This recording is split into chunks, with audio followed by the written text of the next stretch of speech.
What was once considered to be Latin America's wealthiest and most democratic nations is now in complete shambles. Around 90% of Venezuelans are living in poverty, and malnutrition is a growing problem, where over two-thirds of Venezuela's population has lost at least 25 pounds since the last year. They call it the Maduro diet. Going to the hospital is no longer a thing because 85% of medical needs are not catered to because of shortage in supply and staff. Children are no longer going to school due to fatigue and fear of safety. And on that note of fear of safety, Caracas, Venezuela's capital, now holds the record as the second most dangerous city in the world, with 111.19 deaths for every 100,000 people. But why is this happening, and who is behind all of this? To start off, let's talk about Nicolás Maduro. Maduro was elected back in 2013 and won with a 50.62%, keeping the socialist ruling from former President Hugo Chavez. The problem with Maduro is that the first year he went into office, oil prices completely plummeted.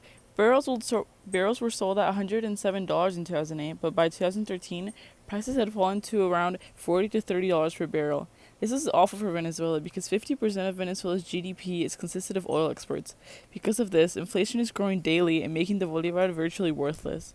As of March of 2019, Venezuela's inflation rate has risen to 1.62 million%. This and Venezuela's $20 a month minimum wage makes it almost impossible for families to get basic necessities. Maduro and his hand-picked government also completely deny there's a humanitarian crisis, and with that completely refuse foreign aid from everyone but these two superpowers that will be revealed in a moment. So by this point you and I can tell that this guy is quite awful, so you'd be right to assume that the citizens of Venezuela want him out of office too. Over 80% of them actually. So what is being done to stop this madness? During the most recent presidential election, Juan Guaidó claimed to be president because he was head of the National Assembly. He wants to restore democracy and get Venezuela to thrive once more.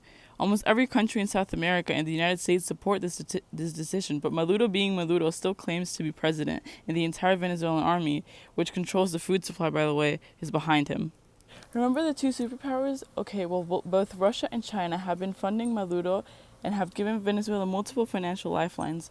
Russia and China are in Maduro's side because they fear that the debts will not be paid off. So my plan to bring Venezuela into democracy is to ensure that Russia and China, that the debts will not be liquidated, because no matter what, Venezuela is still a resource-rich country sitting on gold, iron, and billions of barrels of oil. So once China and Russia stop funding Maduro's shit show, the military will no longer terrorize Venezuela, and foreign aid can be received through Guaidó, getting Venezuela back on its feet.